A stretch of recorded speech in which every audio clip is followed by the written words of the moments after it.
Bihamdillahi wassalatu wassalamu ala rasulillah wa ala alihi wa sahbihi wa mawalah wa la hawla wa la quwata illa billahi wa ba'du.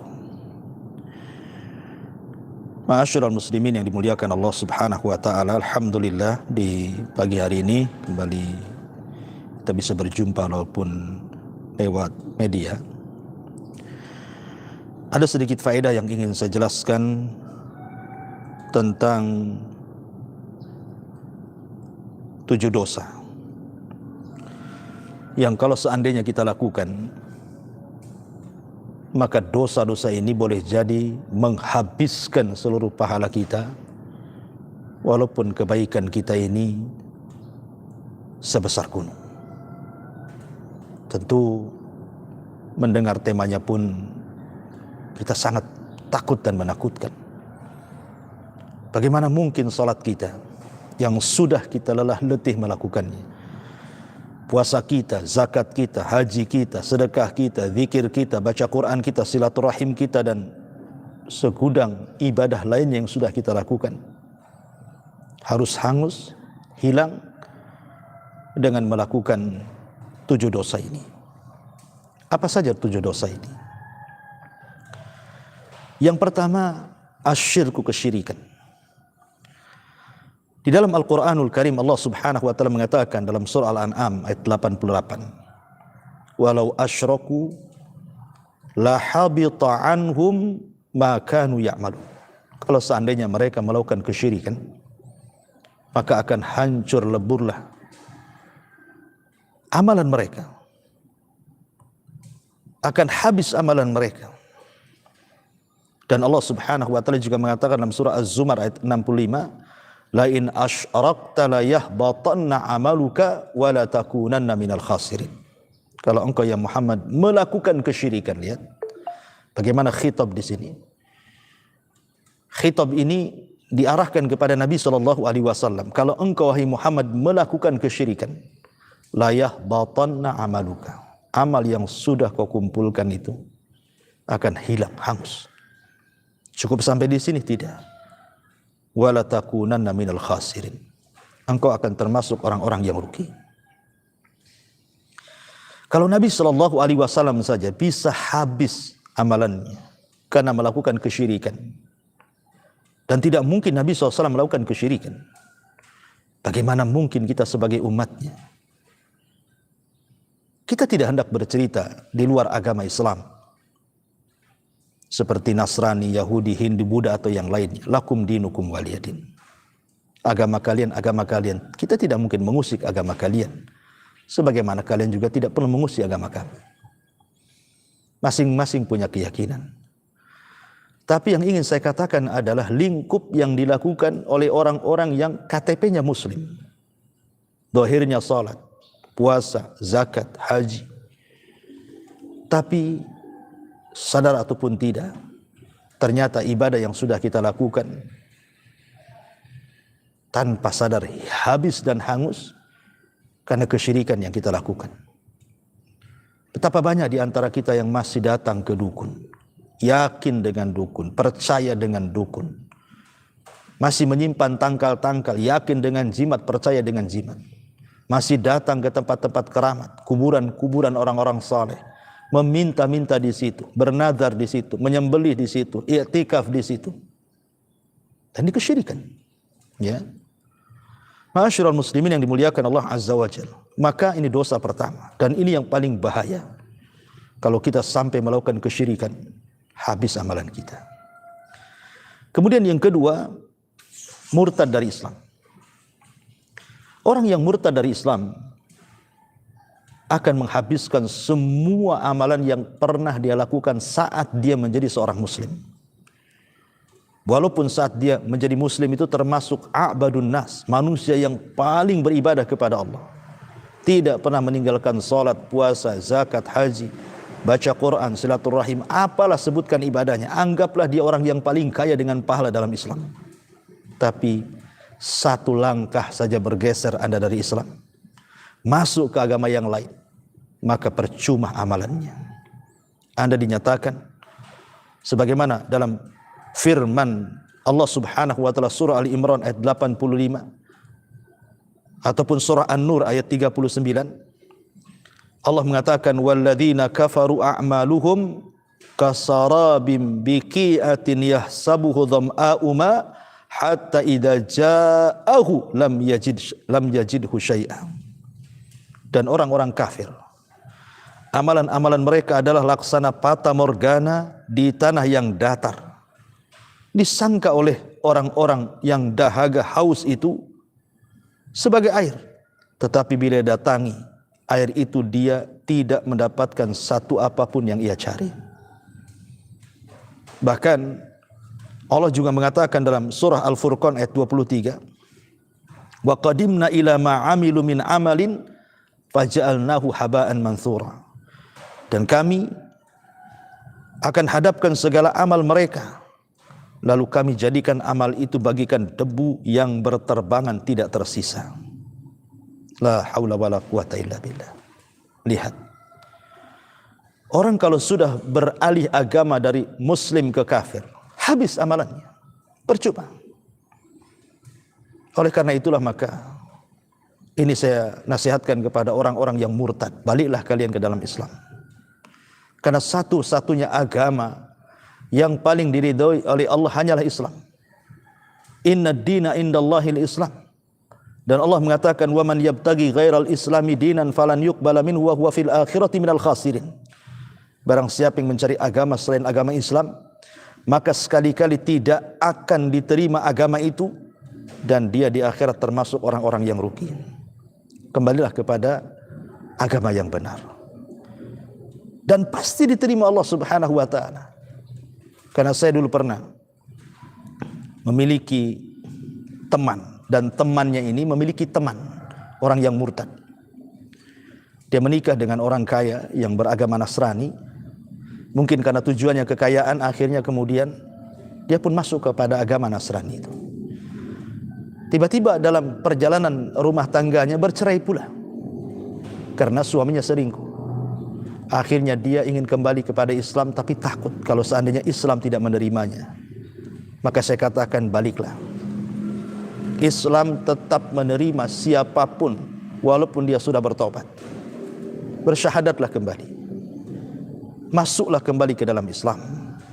Karena dosa sebesar apapun, hatta kesyirikan sekalipun, kalau kita datang menghadap Allah, kemudian kita betul-betul bertobat dengan taubatan nasuha, menyesal, tidak ingin mengulang, kemudian berjanji untuk istiqamah, kemudian diiringi dengan kebaikan, maka yakinlah Allah Subhanahu wa taala akan menerima taubat orang-orang yang murtad sekalipun.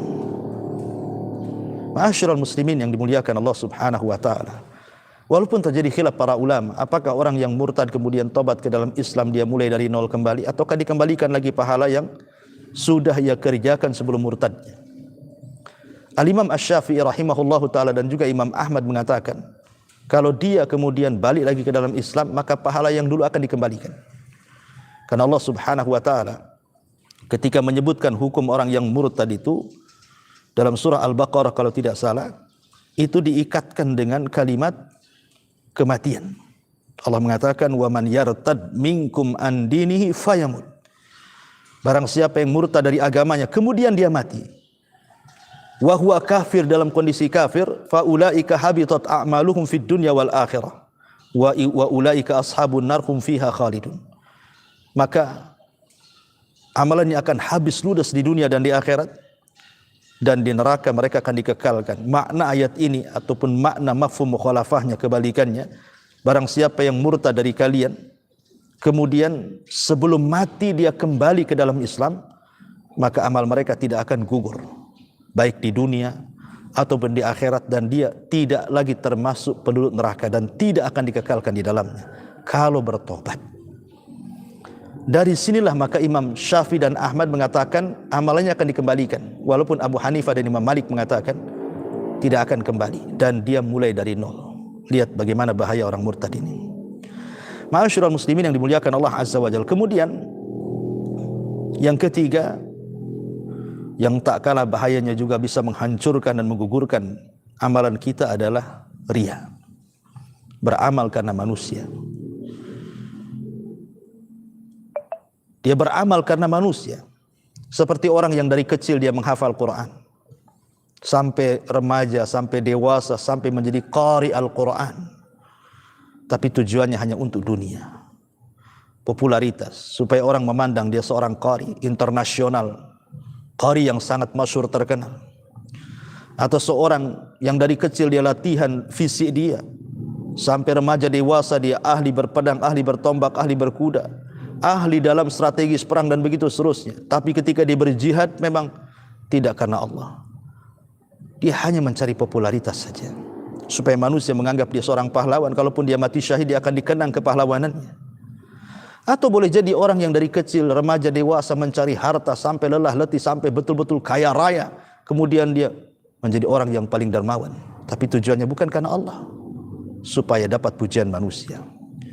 Nanti 3 orang ini akan datang menghadap Allah Subhanahu wa ta'ala, dan akan mengakui bahwa amalan-amalan itu dilakukan karena Allah Subhanahu wa ta'ala. Tapi Allah ingkari dan mengatakan, kadzabtum, dusta kalian.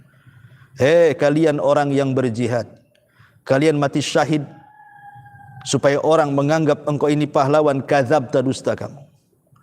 Orang yang membaca Quran, mengajarkan Al-Quran, supaya manusia menganggap Anda ini qari. Allah katakan kadzabtum, dusta kalian. Kalian itu supaya manusia memuji kalian, bukan karena Allah Subhanahu wa ta'ala. Termasuk orang yang bersedekah, yang mengatakan karena Allah, Allah katakan kadzab, dusta kalian. Maka 3-3 diseret ke neraka, na'udzubillah. Lihat, lalu apa baca Quran, apa jihadnya, apa sedekahnya kalau amilatun nasibah tasla naran hamiyah, lelah letih dia melakukan amal saleh, tapi ujung-ujungnya Allah masukkan ke neraka, na'udzubillah, tidak lain dan bukan karena riya, habis amalannya. Nanti pada hari kiamat mereka akan dikumpulkan, dan Allah katakan, pergilah kalian kepada orang yang kalian harapkan pujiannya di dunia. Apakah ada balasan dari mereka? Tidak ada yang mampu memberikan balasan pada hari kiamat kecuali Allah Subhanahu wa ta'ala. Ini yang ketiga. Yang keempat, kurhu awamirallah, kurhu awamirillahi azza wa jalla, membenci perintah-perintah Allah azza wa jalla. Allah mengatakan, dzalika bi annahum karihu ma anzalallah fa ahbata a'malahum. Demikian itulah karena mereka membenci, tidak suka dengan apa yang diturunkan Allah, sehingga Allah gugurkan amalan mereka.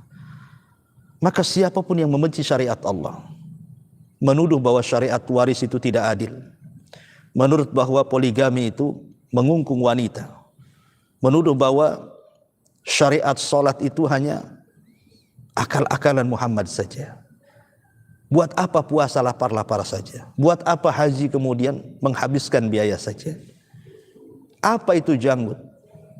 Apa itu ini? Apa itu? Pokoknya dicela, tidak suka dengan perintah-perintah, bahkan kemudian melanggar larangan-larangan, maka habis amalan dia. Ma'asyiral muslimin yang dimuliakan Allah azza wa jalla. Oleh karena itulah maka jangan pernah mencela agama.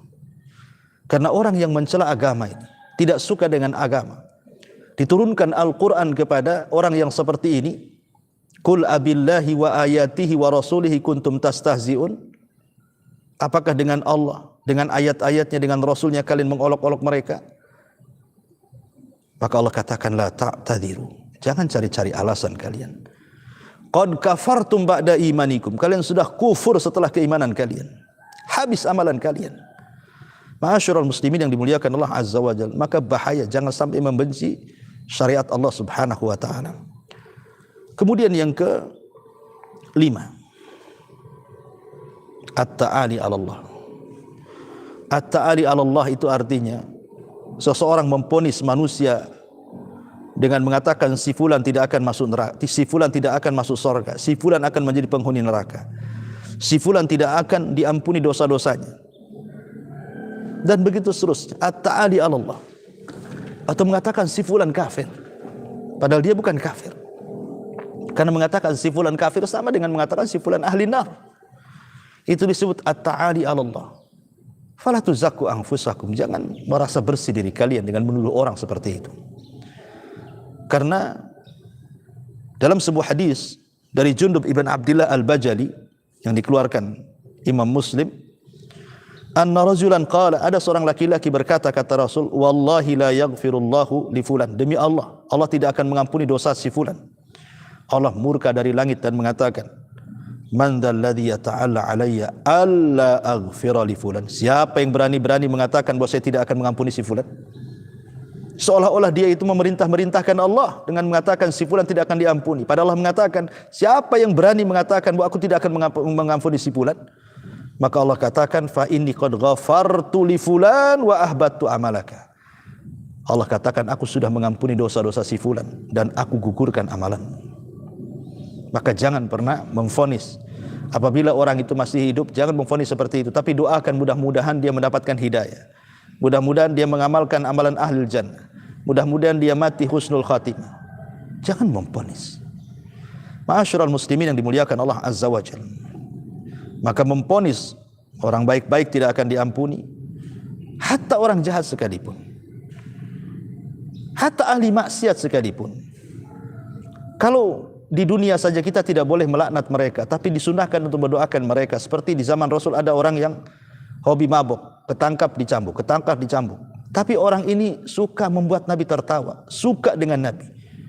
Ketika satu hari dia kemudian tertangkap dan dicambuk, orang-orang melaknatnya. Rasul mengatakan, la tal'anuhu fa innahu yuhibbullah wa rasul. Jangan kalian laknat dia. Dia itu cinta dengan Allah dan Rasulnya. Tapi katakan kepada orang-orang ahli maksiat, semoga Allah memberikan hidayah kepada kalian. Semoga Allah memberikan kesadaran kepada kalian. Karena taufik itu milik Allah subhanahu wa ta'ala. Ma'asyiral muslimin yang dimuliakan Allah Azza wa Jalla. Kemudian yang selanjutnya adalah az-dzunub al-khalawat, dzunubul khalawat. Yang nomor 6, dzunubul khalawat, dosa yang dilakukan tidak terang-terangan.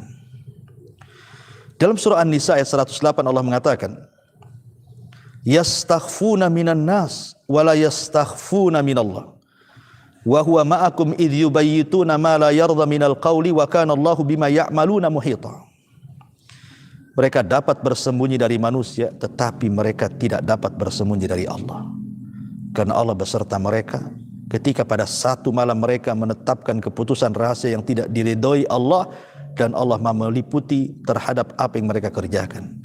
Lihat bagaimana Allah katakan, mereka dapat bersembunyi dari manusia, tapi mereka tidak bisa bersembunyi dari Allah. Kita lihat hari ini, banyak orang-orang yang melakukan dzunubul khalawat, dosa yang dilakukan tidak terang-terangan. Seperti yang dilakukan anak-anak muda, maaf umpamanya melakukan onani, naudzubillah, masturbasi, dan begitu seterusnya. Atau menggibah di sosial media, orang tidak tahu, hanya Anda dengan komputer saja. Atau mungkin korupsi di kantor, bos tidak tahu, perusahaan tidak tahu. Atau bermain di belakang, orang tidak tahu. Atau mencuri, orang tidak tahu. Berzinah, orang tidak tahu. Selingkuh, orang tidak tahu. Semua perbuatan dosa yang Allah tidak, manusia tidak tahu, ingat Allah itu tahu. Semua Allah tahu. Yakin, walaupun Anda bersembunyi di lubang sekalipun, yang Anda kira manusia tidak tahu, Allah tahu. Allah itu zat yang maha alim, maha mengetahui, basir, maha melihat, sami, maha mendengar. Anda tidak mungkin lari dari Allah subhanahu wa ta'ala. Seorang laki-laki datang kepada Ibrahim ibn Adham dan mengatakan, ya Imam, izinkan aku untuk bermaksiat. Kata Ibrahim ibn Adham, silahkan asal engkau melakukan 5 perkara. Yang pertama, silahkan bermaksiat, tapi jangan tinggal di bumi Allah. Yang kedua, silahkan bermaksiat, tapi jangan makan dari rezeki Allah. Yang ketiga, silahkan bermaksiat, tapi cari tempat yang Allah tidak tahu. Yang keempat, silahkan bermaksiat, kalau datang malaikat maut, katakan kepada malaikat maut, tunggu dulu, jangan kau cabut nyawaku, aku ingin bertobat. Yang terakhir, silahkan maksiat, kalau Anda diseret ke neraka oleh Zabaniyah, katakan kepada malaikat Zabaniyah, jangan kau seret aku ke neraka, masukkan aku ke surga. Kalau Anda bisa melakukan 5 perkara, monggo silahkan maksiat. Tapi kalau tidak bisa, jangan pernah bermaksiat kepada Allah Azza wa Jalla, baik terang-terangan ataupun sembunyi-sembunyi. Dan dosa khalawat bisa menggugurkan amal. Nabi SAW dalam hadis Thauban radhiyallahu an pernah mengatakan, aku akan beritahu kepada kalian satu kaum dari umatku, ya'tuna yaumal qiyamah bihasanatin amsal jibal tihama. Nanti akan datang satu kelompok di hadapan Allah manusia-manusia pembawa pahala sebesar gunung-gunung tihamah yang sangat besar. Tetapi fayaj'aluhallahu haba'an mansura. Tapi tidak ada apa-apanya pahala itu. Allah buat debu yang bertebangan, tidak tersisa lagi. Kemudian Thauban mengatakan, ya Rasul, sifatkan mereka. Maka Rasul mengatakan, mereka sama dengan kalian, sama dengan kulit kalian. Tetapi kata Nabi SAW, mereka adalah sebuah kaum yang apabila khalau bimaharimillahin tahakuha, kalau mereka sembunyi-sembunyi, mereka melakukan kemaksiatan dan keharaman bimaharimillah, melakukan hal-hal yang diharamkan, baik dosa besar ataupun dosa kecil, dan mereka robek di hadapan Allah, sementara manusia tidak tahu Anda sedang melakukan dosa yang bersendirian Anda dengan Allah Subhanahu wa taala. Maka kata para ulama, supaya dosa kita tidak gugur gara-gara melakukan hal ini, maka kalau satu hari ini kita melakukan dosa yang tidak ada yang tahu kecuali kita dengan Allah, lakukan hal yang sama dengan kebaikan. Lakukan kebaikan yang tidak ada yang tahu kecuali kita kepada Allah. Seperti apa? Qiyamul lail, istighfar, sedekah, doa, baca Quran, dan begitu seterusnya. Lakukan, dan orang tidak tahu, supaya mengimbangi maksiat yang kita lakukan dan orang tidak tahu, supaya jangan habis amalan kita di hadapan Allah Subhanahu wa taala. Ma'asyiral muslimin yang dimuliakan Allah Azza wa Jalla, dan yang terakhir tentunya yang tidak kalah juga bisa menghapuskan dosa adalah dosa kezaliman. Nabi SAW pernah bicara soal orang yang bangkrut pada hari kiamat. Kata Rasul apa? Atadruna mal muflisu hadhil ummah. Tahukah kalian siapa orang yang bangkrut di antara umat ini? Sahabat mengatakan orang yang tidak punya uang dinar, dirham. Kata Rasul, bukan itu. Tapi orang yang datang nanti pada kiamat dengan segudang pahala solat, pahala puasa, pahala haji, dan pahala-pahala ibadah yang lainnya. Tapi dia juga membawa segudang dosa, pernah mencaci maki, pernah memukul, pernah menghina, pernah mengambil darah si fulan, dan begitu seterusnya. Nanti pada hari kiamat, orang yang zalim dan yang dizalimi akan dihadapkan oleh Allah. Kemudian orang yang dizalimi mengatakan, dulu kau pernah mencaci maki aku, kemarikan pahalamu. Akhirnya pahala dia dikuras oleh orang yang dizalimi. Ketika sudah habis, orang yang dizalimi masih banyak. Ketika ditanya mana pahalamu, dia mengatakan sudah habis, nggak apa-apa. Nih dosaku ambil, dosaku ambil. Akhirnya kemudian pahalanya hilang, dosa orang pula dia tanggung. Itulah bangkrut namanya. Dalam dunia usaha, modal habis, hutang orang pula belum terbayar. Itulah bangkrut. Maka jangan pernah melakukan kezaliman, karena ini bisa mengkikis semua pahala kita. Ma'asyiral muslimin yang dimuliakan Allah Subhanahu wa taala, saya tambah, termasuk juga meninggalkan salat. Satu salat wajib atau tinggalkan, maka habis amalan kita. Kata Nabi sallallahu alaihi wasallam, man taraka salatal asri habita amaluhu. Siapa yang meninggalkan salat asar, habis amalannya. Walaupun demikian, ma'asyiral muslimin yang dimuliakan Allah Subhanahu wa taala, akidah ahli sunnah, bahwa orang yang melakukan dosa itu tidak semua amalan ini habis, kecuali kekufuran. Kalau kufur, musyrik, keluar dari Islam, ya habis pahalanya. Tapi kalau dia melakukan dosa-dosa seperti zalim, ria, atau apa yang lainnya, selama dia tidak keluar dari Islam, tetap dia muslim. Artinya masih adalah kesempatan dia masuk ke dalam sorga. Artinya kalau masih ada kesempatan masuk sorga, berarti masih ada pahala yang tersisa. Tidak semua amalannya hapus. Tapi walaupun demikian, apakah kemudian kita mengharap kita masuk sorga tapi tetap mengamalkan dosa-dosa yang banyak menghapuskan amal kebaikan? Sudahkah Anda berada di neraka bertahun-tahun, berpuluh-puluh tahun, entah berapa lamanya Anda tinggal di situ, walaupun ujung-ujungnya masuk sorga umpamanya? Dengan api dunia saja kita letakkan nih jari, siapa yang sanggup untuk bertahan dengan api yang ada depan kita itu? Jari kita tidak akan sanggup 5 menit diletakkan di api itu. Apalagi seluruh badan kita dimasukkan ke neraka. Sanggup Anda melakukan seperti itu? Ma'asyiral muslimin yang dimuliakan Allah Subhanahu wa taala, dari sinilah maka hindarilah dosa-dosa yang bisa menghapuskan banyak amal, atau dosa yang bukan hanya banyak amal hilang, tapi semua amalannya tidak akan dianggap seperti dosa, kesyirikan, kekufuran, murtad, dan begitu seterusnya. Wallahu a'lam bishawab. Subhanaka wa bihamdika asyhadu an la ilaha illa anta astaghfiruka wa atubu ilaik. Allahu ta'ala alam. Assalamualaikum warahmatullahi wabarakatuh.